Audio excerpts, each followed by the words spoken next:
So what I will do is first explain to you what the mandate of this commission is.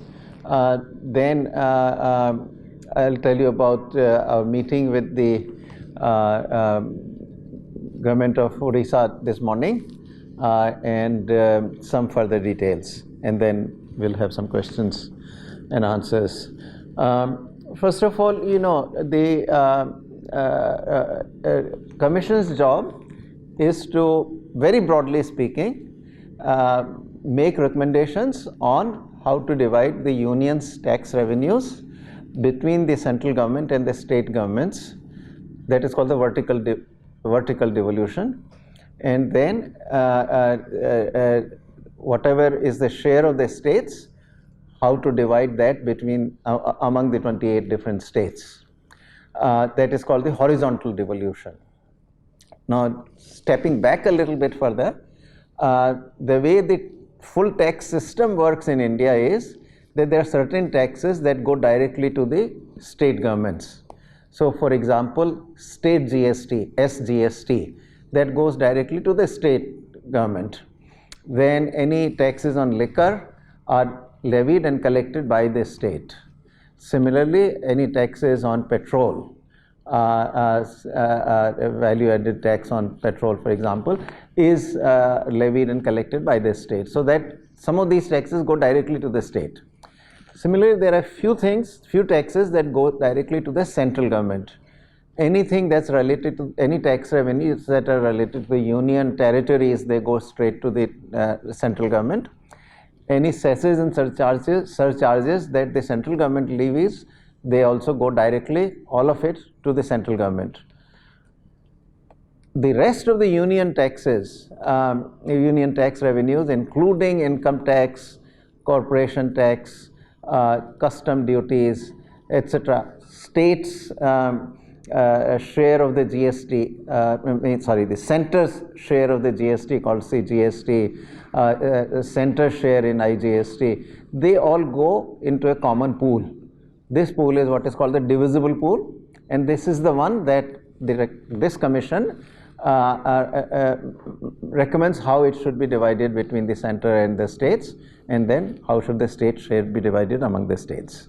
So on vertical devolution, 15th Finance Commission, which preceded this commission, had recommended that 41% should go to the states and remaining 59% should go to the central government. And that becomes the part of the central government's revenues, and states' share then is further divided through this horizontal devolution among the 28 states. Okay, and that is now the commission also makes some other grants. There are grants to the third tier of the government system, meaning the Panchayati Raj institutions and municipal institutions in urban areas. So that's one set of grants. Second set of grants are given on for disaster relief, and that is related to the SDRF, the state disaster relief fund. And then occasionally the commission can also award grants which are called either the state specific grants or sector specific grants. State specific will go to specific state to which the grant has been recommended, and sector specific relates to sectors like health, education, etc. That is the full extent. All the grants are given. They come out of the central government's budget. Okay, so that is very important to understand, that whereas the devolution is out of a common pool of tax revenues, and therefore once decided that let's say under 15th Finance Commission 41% must go to the states, then that is states revenue. It's the right of the states. Grants are coming from the central government's budget. So there is a difference in that, and sometimes it has happened that the central government, whereas on the devolution, always the recommendations of this commission have been accepted and implemented, Occasionally, when it comes to grants, because they are coming from the central government's budget, there have been occasions when the central government did not release those grants, as you know, in the case of some of the grants that the 15th Finance Commission had recommended. So that is the rough mandate of the Finance Commission. Now, as a part of preparatory work, the Commission meets, carries out very wide ranging consultation. It consults a large number of the ministries of the central government. It consults every single state, and our visit right now to Odisha is a part of that state government consultation. But going beyond that, we also have consulted at least 4 previous finance commissions, meaning the chairman and the any available members of those finance commissions. We have also consulted the experts in every single state. So we went to 4 or 5 different cities and then invited the states in the vicinity of that city. So that way we got experts from all the states who came and gave their views on how the Commission should carry out its mandate. We also try to consult the eminent persons. In general, we are open to anybody giving us any recommendations, any suggestions. So there is a website of the Commission where anyone, any citizen of India can send an email making certain recommendations. Okay. So today, as a part of that consultation process, we had a long meeting in the morning with the Chief Minister of Odisha and his government, and as a part of that, we had some remarks made by the Chief Secretary, some remarks, a speech delivered by the Chief Minister. We also then had a long presentation by the Principal Secretary of Finance, who is present here. This was a very impressive, very long presentation, bringing together both the economic development of the state of Odisha, but more importantly, focusing specifically on the finances of Odisha. Both the speech of the Chief Minister as well as the remarks, as well as the presentation by the Principal Secretary of Finance laid out what the state's expectations from this commission are, right? And in particular, I will describe the recommendations that they made to the 16th Finance Commission as to what recommendations should the 16th Finance Commission make to the President of India regarding the vertical and horizontal devolution. So on vertical devolution, the state's recommendation is that the cesses and surcharges, to which I alluded before, that cesses and surcharges currently levied by the central government go directly 100% to the budget of the central government. These cesses and surcharges are constitutionally not allowed to be shared with the states. So they are not part of the divisible pool. So state's plea was that these cesses and surcharges should be brought into the divisible pool so that the states can also benefit from the revenues that are collected as cesses and surcharges. That was one on vertical devolution. Second recommendation of the state was that the share of the states out of the divisible pool should be increased from 41% under 15th Finance Commission to 50% under the 16th Finance Commission. By the way, the award period of the 16th Finance Commission will be 2026-27 to 2030-31. Generally, each commission makes the recommendations for 5-year period. And then there is another Finance Commission appointed in the meantime, which then would make recommendations for years starting from 2031-32. The 15th, actually, because of COVID, had covered 6 instead of 5 years. So it gave 2 reports. One was for 1 year, the first year, and then the second report was for the 5 years, which will be ending in the year 2025-26. So our mandate will end on at the end of October of this year, 2025, so that we are supposed to make our recommendations to the President of India by that date. So that remember that in the end, whatever recommendations we make will contribute then to the budget of 2026-27. So both central government and the state governments have to be doing their budgets for the next year, 26-27, and so effectively we are very much bound by that requirement, and so must give our report to the President before the end of October 2025. So that was vertical devolution. On horizontal devolution, states made some recommendations also. So what I will do is to give you will give you a comparison of what the state has recommended with what the current practice is under the 15th Finance Commission, right? So what happens is that this horizontal devolution, which is the division of the state's share in the divisible pool among the 28 states, is done on the basis of certain criteria. For example, under the 15th Commission, 15% of the divisible pool is distributed according to each state's share in the total population of India.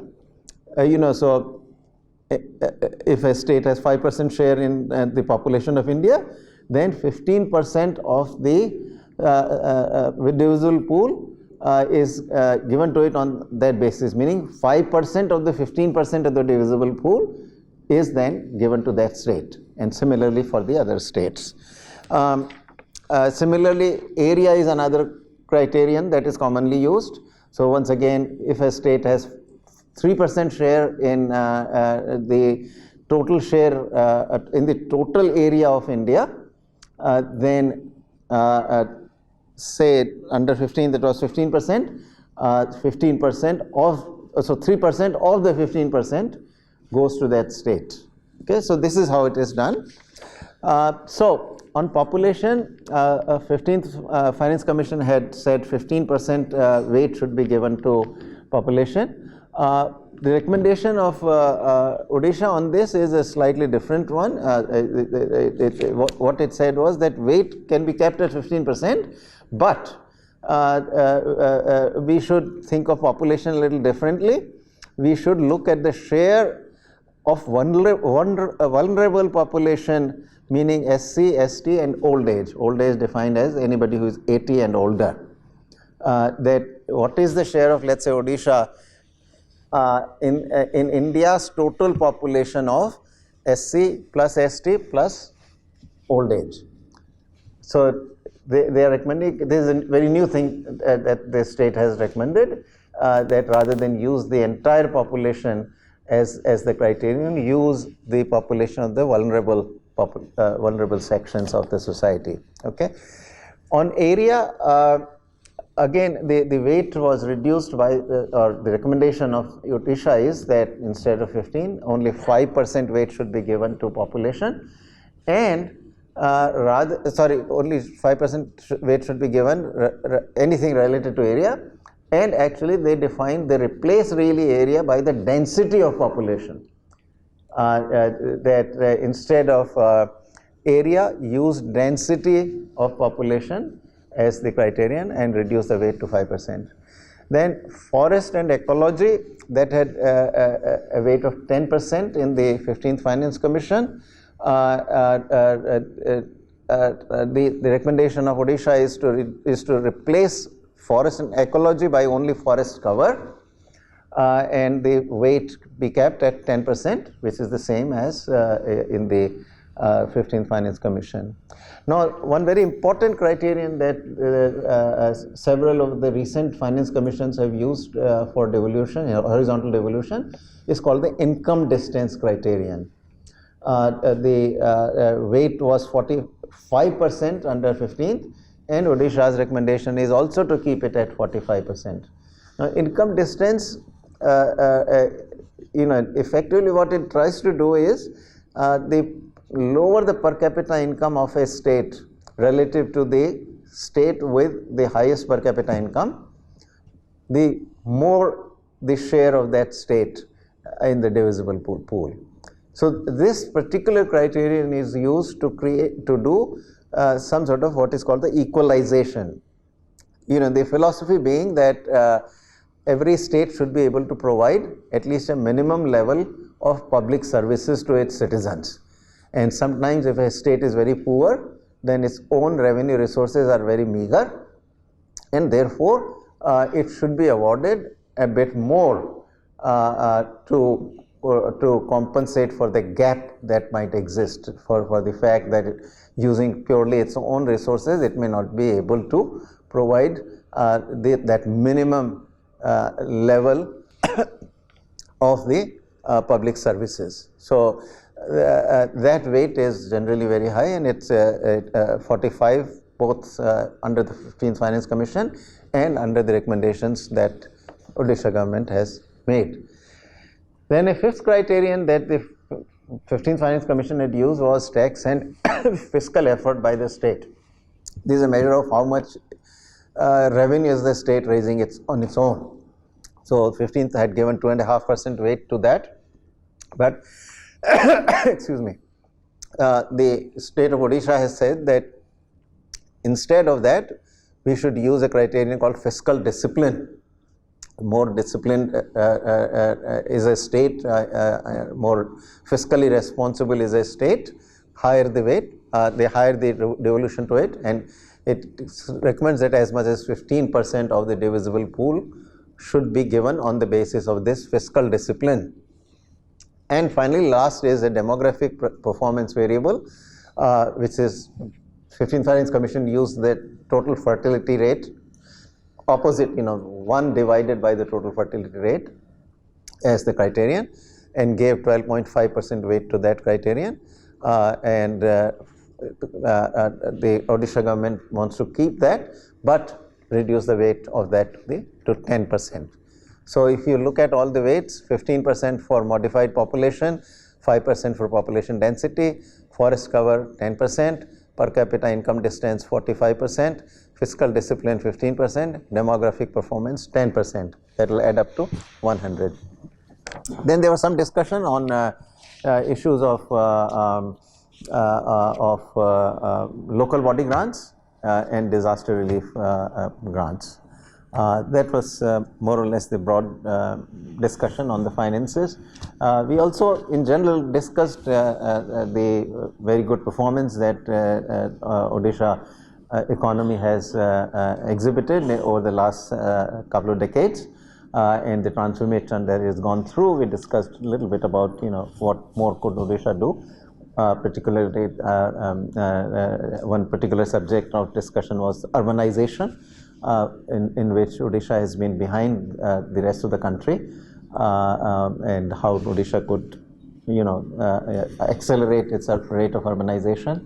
The Chief Minister is obviously very development oriented, very forward looking, progressive. So as an economist, I gave some suggestion to him and to the government of Odisha. So that is the overall discussions we have had. We will now be meeting after this press conference the representatives of the local bodies, both rural and urban, and the representatives of trade and industry, and perhaps for political parties, and the representatives of political parties. So that will be our day's activity today.